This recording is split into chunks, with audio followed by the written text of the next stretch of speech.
Welcome everyone to another entry in the Hyrule Compendium. And it is another theme week over at zeldadungeon.net. Everyone's talking about their favorite companions. Everyone thinks of Navi as our first companion, but it came from somewhere. So we're going to actually talk about what came before. I think it starts with the old man. He's actually, other than Link, he's the first character, right, in the Zelda series. It's not much of a character, but you can kind of look into it a little bit more, because different versions of him pop up throughout the game and give you hints and give you upgrades of the sword and even lets you progress into the final dungeon. So he is, in a way, a character who follows you throughout the game. He gives you very cryptic advice sometimes. Cryptic hints, and also sometimes just finding him can be cryptic. Yeah, you have to bomb a random wall or whatnot. It's not a companion in the way that Navi is, but for this version of Zelda where almost everything is cryptic and hard to figure out, it's almost that perfect version of it. Do you have a favorite old man quote? The classic is always, Dodongo dislikes smoke. In the second quest, this is not really a helpful hint, but he says, your rupees or your life, you have to pay him either 100 rupees or a heart container. Okay. Your life, you have to give him back a heart container. He's kind of a villain. Yeah. If it is do you think they're all different old men? Or is it the same guy? It's the same guy. It's the same guy. I think it's the same guy. It establishes the hints.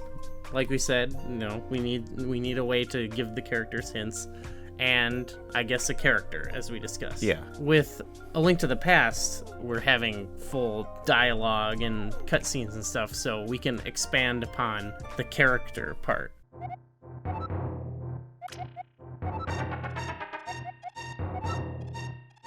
Sahasrahla, he's sort of the evolution of the old man, and he has telepathic conversation abilities, because he calls you on the telepathic tiles. These are kind of the type of hints that eventually Navi would give you in a game about specific things that you need a little hint. It's stuff that when you replay it, you don't really need the hint. One thing I actually like about this that I sometimes think going with Navi and Companions Beyond is the option to get the hint or not, Right. I do like this as opposed to Navi, you can climb these vines or something like that. It makes the replay value on it a little bit better. Yeah, I like the optionalness.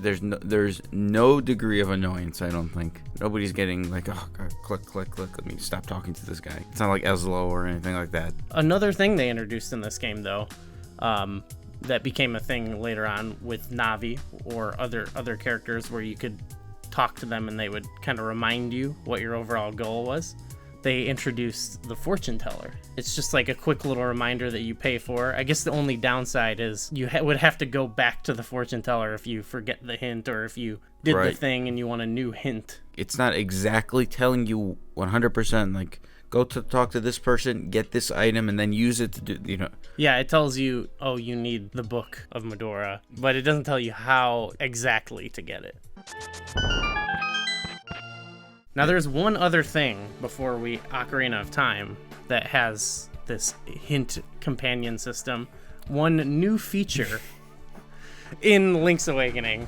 Instead of the old man and all this stuff, you have an owl who tells you where to go after you beat every dungeon, basically, or every big event. He'll tell you where to go. I like the owl character because it's a little more mysterious, and who is this owl even, which works within Link's Awakening story. And he comes up every so often, but not often enough to where it's annoying. He gives you a hint after each dungeon, or early in the game I think he appears a little more often, and he's pretty straightforward. Cuts the crap, go do this. Instead of telepathic tiles now, they've implemented an item you have to find, the stone beak. Once you figure out what it does the first time, you can choose not to engage with that owl statue. I like the stone beak things because it's a collectible item to an extent. It's like you feel if you want to complete the dungeon, you got to get everything. You got to get the you got to get the map, you got to get the compass, you got to get So I like that because of that. Nowadays, though, when I've played this game, a couple dozen times, and I forget what's in certain treasure chests, and I open a treasure chest, and lo and behold, I get a stone beak. It's like, this game doesn't have a fortune teller, does it? Do you call up on the phone? Isn't Yes. that a thing? Yes. That's it. Okay. Excuse me, I forgot the phone guy. So we've done a video on the post companions of Navi and the pre companions in the early games. Which game do you think does it the best out of all of them? I like the fortune teller from A Link to the Past, and in turn, I like the phone. Whenever you're stuck, you're never really fully stuck. Maybe you don't exactly know what you have to do, but or how to do that, but you know what you need to do. I definitely don't think it's some of the modern games like Minish Cap and Skyward Sword. It's too overbearing. Like, the stuff with Navi is okay. It's a little annoying, but it's okay.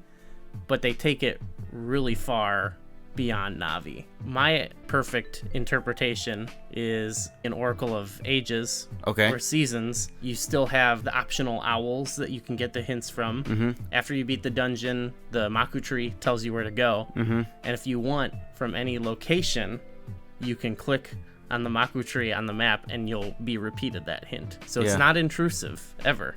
You know every time if you sprinkle mystery seeds on the owl, it's gonna give you a hint, but otherwise you don't have someone, you can unlock a door with a key. Right. Thanks, I can figure this out, I like that. I like that you can get that information back. I think a similar one is we've been playing Wind Waker recently, and I like there's the fishmen. There's like 49 of them all over the world. Yeah, that's a nice little hint system. And it's like they each have information, especially the HD version.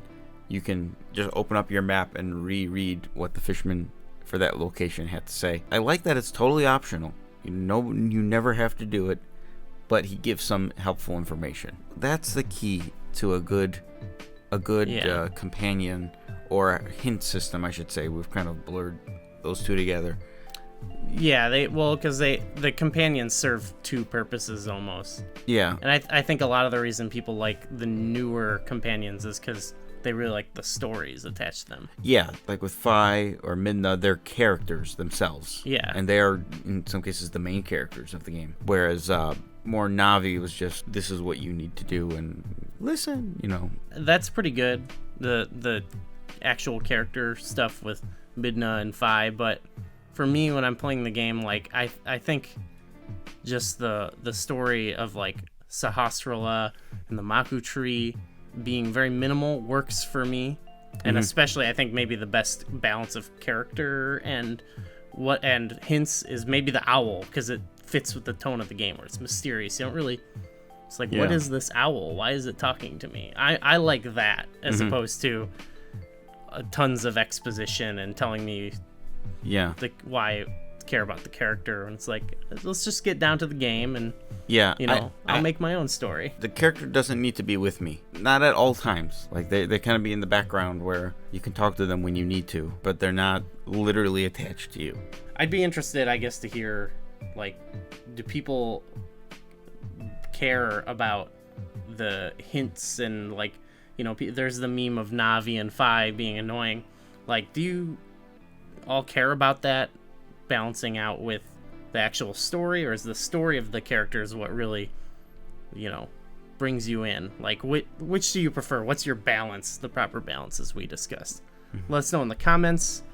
Do all that stuff, subscribe, and thanks for watching.